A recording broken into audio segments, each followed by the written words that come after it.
हे guys, welcome back. इस video में हम देखेंगे CSIR नेट में जो जनरल एप्टीट्यूड के क्वेश्चंस आते हैं उनको कैसे सॉल्व करना है और आपकी स्ट्रेटेजी क्या रहनी चाहिए उसके बारे में देखेंगे। और साथ ही बात करेंगे रिज़ल्ट के बारे में। CSIR नेट जून 2020 का जो रिज़ल्ट है वो अभी तक नहीं आया है, तो रिज़ल्ट के बारे में डिस्कस करेंगे। तो चलिए क्वेश्चंस देखते हैं। पर उससे पहले अगर आप CSIR नेट जून 2021 की प्रिपरेशन करना चाहते हैं या कर रहे हैं तो अनअकैडमी लेकर आए आपके लिए स्मार्ट कोर्सेज, जहां आपको लाइव क्लासेस मिलेंगी, इंडिया के टॉप मोस्ट एजुकेटर्स आपको मिलेंगे। तो बैच जो है वो स्टार्ट हो रहा है कब से? 1 जनवरी 2021 से। तो आप जल्दी से जल्दी एनरोल कर सकते हैं। इसके अलावा आपको PDFs प्रोवाइड करवाई जाएंगी और आपके मॉक टेस्ट भी होंगे। ठीक है, जब भी आप अगर सब्सक्रिप्शन ले रहे हैं तो ULS10 का कोड का यूज़ ज़रूर करें, जिससे आपको इंस्टेंट 10% ऑफ मिल जाएगा। ओह, ये देखिए क्या, हाई डिमांड के चलते जो ऑफ़र पहले 25 दिसंबर तक था उसको 1 वीक के लिए और बढ़ा दिया गया है। तो आप जल्दी से जल्दी अपना सब्सक्रिप्शन ले सकते हैं और साइट पे जाके एनरोल कर सकते हैं। एनरोल करने के लिए जो लिंक है वो डिस्क्रिप्शन में दिया गया है, तो आप एनरोल कर सकते हैं। अगर आप एनरोल कर रहे हैं या सब्सक्रिप्शन ले रहे हैं तो आपको पेमेंट करते टाइम ULS10 कोड ज़रूर लगाना है, जिससे आपको इंस्टेंट 10% ऑफ मिल जाएगा। यानी याद रखिए, ULS10 का मतलब है 10% ऑफ। चलिए क्वेश्चंस देखते हैं। तो क्वेश्चन है, एक महाविद्यालय में प्रवेश के लिए जहां अभ्यर्थियों को केवल एक विषय चुनना है, कुल अभ्यर्थियों में से 1/4 भाग ने जीव विज्ञान, 1/6 ने रसायन विज्ञान, 1/8 ने भौतिक विज्ञान और 1/12 भाग ने क्या लिया? गणित को चुना। और फिर 18 अभ्यर्थियों ने चारों विषयों में से किसी विषय को नहीं चुना। तो अपन से पूछा है कि कुल अभ्यर्थी उसमें कितने थे उस कक्षा में, ठीक है, या फिर महाविद्यालय में जो प्रवेश के लिए जो विद्यार्थी थे वो कितने थे। तो अब देखिए आपको क्या करना है, ये जो फ्रैक्शन दी हुई है 1/4, फिर दी हुई है 1/6, 1/8 और 1/12, ठीक है।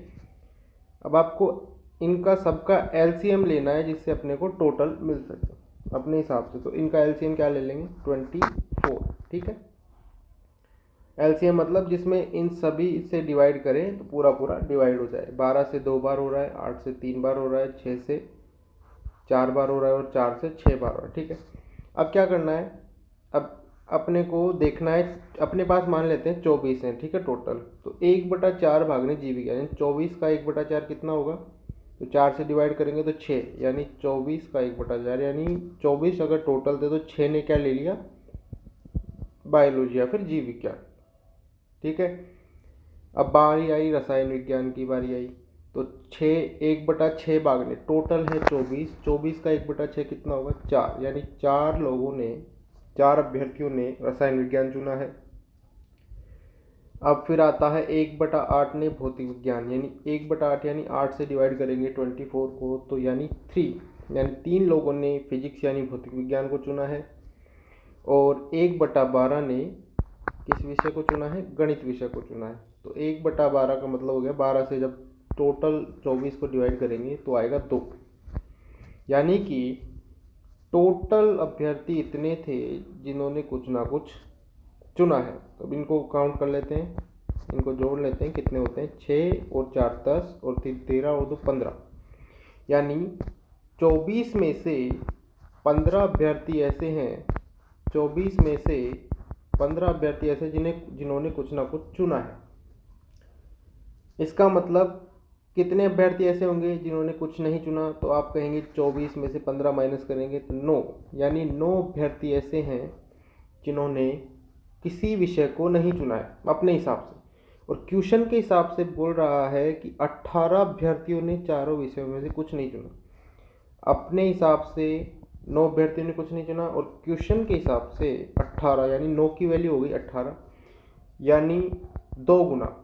इसका मतलब अपने 9 के हिसाब से 18 हो रहा है, यानी 2 गुना हो रहा है। इसका मतलब जो अपन ने 24 माने थे टोटल, उनका भी 2 गुना हो जाएगा, यानी 48 टोटल अभ्यर्थी हो जाए। इसका मतलब ऑप्शन नंबर 4 अपना राइट आंसर हो जाएगा, 48। ठीक है, चलिए नेक्स्ट क्वेश्चन देखते हैं। एक शुक्रवार से 61 दिन पश्चात सप्ताह का कौन सा वार होगा? इसके लिए क्या करेंगे, आपको पता है, क्या पता है, 7 दिन बाद कोई भी, अगर आज मंडे है तो 7 दिन के बाद यानी 8वें दिन वो फिर से रिपीट होगा, फिर 7 दिन बाद यानी 15वें दिन फिर से रिपीट होगा। इसका मतलब अगर जितने अपने को दिन दे रखे हैं उनको अगर 7 से डिवाइड कर दें तो जितना रिमाइंडर या शेषफल बचेगा उतने दिन अपन आगे चलेंगे, जिसमें पूछा होगा कि पश्चात या पहले, उस हिसाब से अगर आगे या पीछे वो क्वेश्चन के हिसाब से अपने को चलना पड़ेगा। 61 को अपन अगर 7 से डिवाइड करें तो अपन देखेंगे कि 8 बार पूरा चला गया, अपने पास बच गया 5 रिमाइंडर। ठीक है, इसका मतलब अपने को 5 दिन आगे जाना है। तो ये हो गया अपना फ्राइडे। अब अगर अपन 5 दिन आगे जाएं या फिर 2 दिन पीछे चले जाएं, सेम डे आएगा। देखते हैं कैसे आएगा, क्योंकि 7 दिन बाद रिपीट होता है दिन। इसका मतलब अगर 5 दिन बाद जाएंगे तो वही दिन आएगा, और 2 दिन पहले जाएंगे तो वही दिन आएगा, क्योंकि 7 का गैप हो गया ना इन दोनों के बीच में। ठीक है, अब फ्राइडे से 5 दिन आगे चलें तो Saturday, Sunday, Monday, Tuesday, Wednesday, यानी वेडनेसडे आ गया। अब अगर अपन 2 दिन पहले चलें तो फ्राइडे से पहले थर्सडे और वेडनेसडे, यानी फिर से वही दिन, यानी वेडनेसडे, यानी कि बुधवार अपना सही आंसर हो जाएगा। ठीक है, चलिए नेक्स्ट क्वेश्चन की ओर चलते हैं। देखिए नेक्स्ट क्वेश्चन है, कोई साइकिल सवार किसी निश्चित दूरी को एक ही गति से तय करता है। यदि कोई धावक इसकी आधी दूरी को उस साइकिल सवार से दुगने समय में तय करता है तो धावक तथा साइकिल सवार की गति का अनुपात अपने को बताना। चलिए देखते हैं। मान लीजिए ये दूरी साइकिल सवार ने तय की, इसको मान लेते हैं 10 किलोमीटर। ठीक है, अब क्या कह रहा है, साइकिल सवार ने एक निश्चित दूरी एक ही गति, मान लीजिए 10 किमी/आवर की स्पीड से उसने ये गति जो दूरी है वो तय की, तो उसको कितना टाइम लगा, 1 घंटा उसको लगा। ठीक है, अब क्वेश्चन में कहा गया कि कोई धावक जो है इसकी आधी दूरी, यानी आधी दूरी हो गई 5 किलोमीटर, 5 किलोमीटर को साइकिल सवार से दुगने समय में यानी 1 घंटे, यानी 5 किलोमीटर को 2 घंटे में। ठीक है, इसका मतलब अगर 5 किलोमीटर 2 घंटे में तो अगली 5 भी 2 घंटे में। यहाँ तक क्लियर? ये 10 किमी हो गई, ये 5 और ये 5 किमी, ये टोटल 10 थी। तो ये 2 घंटे में पहली 5 किमी, क्योंकि उसकी आधी दूरी को साइकिल सवार से दुगने समय में यानी 2 घंटे में 5 किलोमीटर, तो अगली 5 किलोमीटर भी 2 घंटे में। इसका मतलब सेम दूरी को एक तो कर रहा है कितने समय में, आप कहेंगे 1 घंटे में, और जो धावक है वो उसी दूरी को कर रहा है 4 घंटे में तय। इसका मतलब उनकी जो टाइम का रेशियो आया वो आया 1:4। ठीक है, इसका मतलब उनकी स्पीड का रेशियो क्या हो जाएगा, इसका रिवर्स, यानी 4:1। क्योंकि ये क्यों हुआ वो देखिए, सेम दूरी को तय करने में ये लगा रहा है 1 घंटा, और उसी दूरी को तय करने में ये लगा रहा है 4 घंटे। जो धावक है वो 4 घंटे और साइकिल सवार जो है वो 1 घंटा। इसका मतलब जो कम टाइम लगा रहा है वो अधिक स्पीड से जाएगा, यानी वो 4 की स्पीड से गया, और जो 4 घंटे लगा रहा है उसी दूरी को, यानी वो उसकी स्पीड कम रही होगी। इसका मतलब 4:1 अपना ये रिवर्स हो गया, तो 4:1 अपना राइट आंसर हो गया। ठीक है, चलिए नेक्स्ट क्वेश्चन देखते हैं। एक बहुत पुराने जंगल में एक खास प्रजाति के पौधे अधिकतम 3 मीटर ऊंचे उग सकते हैं।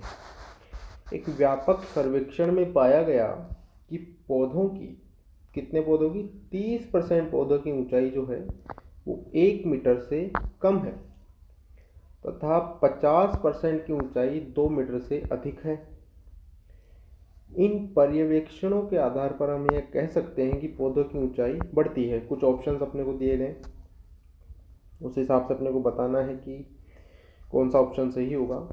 तो देखिए, इसमें बोला है 3 अपने को पैरामीटर्स दिए गए, 1 मीटर से कम, 2 मीटर से अधिक, यानी ये अगर इधर आ जाएंगे 1 मीटर से कम वाले, ये 2 मीटर से अधिक वाले पौधे, और ये इनके बीच में 1 और 2 मीटर के बीच वाले।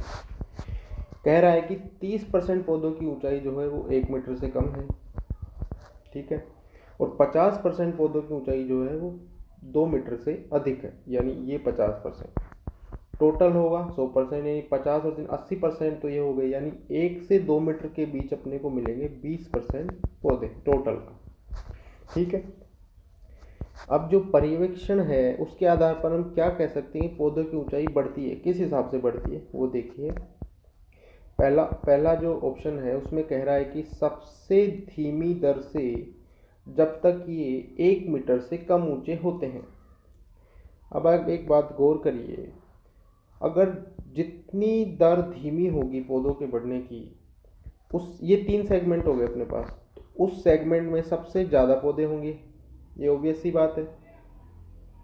जितनी कम दर होगी मतलब बढ़ने की, उनकी ऊंचाई बढ़ने की, यानी उनकी जो स्पीड है वो कम होगी, तो इसका मतलब ज़्यादा से ज़्यादा पौधे उस सेगमेंट में मिलेंगे। यानी अपना पहला ऑप्शन तो सीधा रॉन्ग हो गया, क्योंकि यहाँ पे 30% ही है और ये जो 2 मीटर से ऊपर वाले में 50% है। इसका मतलब ये क्या हुआ, ये हो गया अपना रॉन्ग। यानी दूसरा ऑप्शन देखें तो सबसे तेज दर से वे जब तक वे 1 से 2 मीटर के बीच होते हैं। यहाँ पे आप देखेंगे कि 1 से 2 मीटर के बीच अपने को जब सर्वेक्षण या पर्यवेक्षण किया गया तो अपने को सिर्फ 20% पौधे ही मिले। इसका मतलब एक बात तो क्लियर हुई कि 1 से 2 मीटर के बीच जब पौधे 1 मीटर से जैसे ही ऊपर होते हैं तो वो जल्दी से ग्रो करके 2 मीटर से ऊपर पहुंच जाते हैं। इसका अपने को सीधा सीधा ये प्रमाण जो है वो कैसे मिल रहा है, क्योंकि सबसे कम परसेंटेज वाले जो पौधे हैं, ऐसे पौधे जिनकी जो लंबाई है वो 1 मीटर से 2 मीटर के बीच मिलनी थी, वो सबसे कम मिले। इसका मतलब क्या हुआ, जैसे ही 1 मीटर से ऊपर आते हैं वो जल्दी से बढ़ के, जल्दी से ग्रो करके 2 मीटर से ऊपर पहुंच जाते हैं।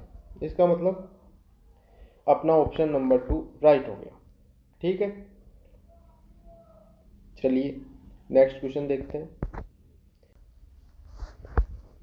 क्वेश्चन है, नीचे दिए गए 7 वर्गों वाले चित्र में कितने आयत हैं जो कि वर्ग नहीं है। अपने को सिर्फ ऐसे आयत देखने हैं जो कि वर्ग नहीं हो। तो चलिए काउंटिंग करते हैं। ये अपन ने किया, ठीक है। सबसे पहले यहाँ से काउंटिंग स्टार्ट करते हैं।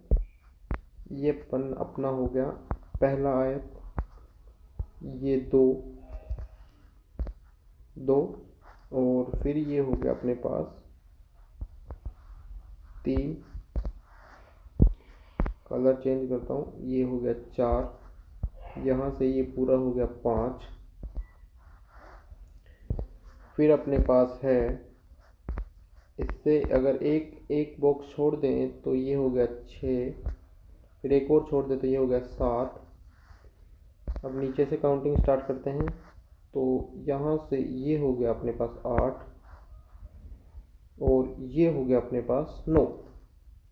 यहाँ तक टोटल हो गए 9। अब देखिए एक आयत और बच रहा है, वो कौन सा है, तो वो वाला ये हो जाएगा, ये जो कि आपको यहाँ दिख रहा है, इन दो को मिला के ये हो गया 10। यानी टोटल आयत इस डायग्राम में मिलेंगे आपको, वो मिलेंगे 10। यानी अपना राइट आंसर हो जाएगा ऑप्शन नंबर 3, 10।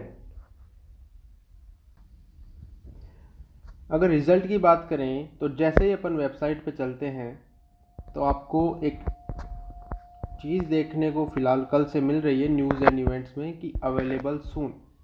यानी आपको जल्द ही आपका रिज़ल्ट इसी वीक में पूरा चांस है कि आपको इसी वीक में आपका रिज़ल्ट देखने को मिल जाए। तो चलिए फ़िलहाल के लिए इस वीडियो में इतना ही। Thank you.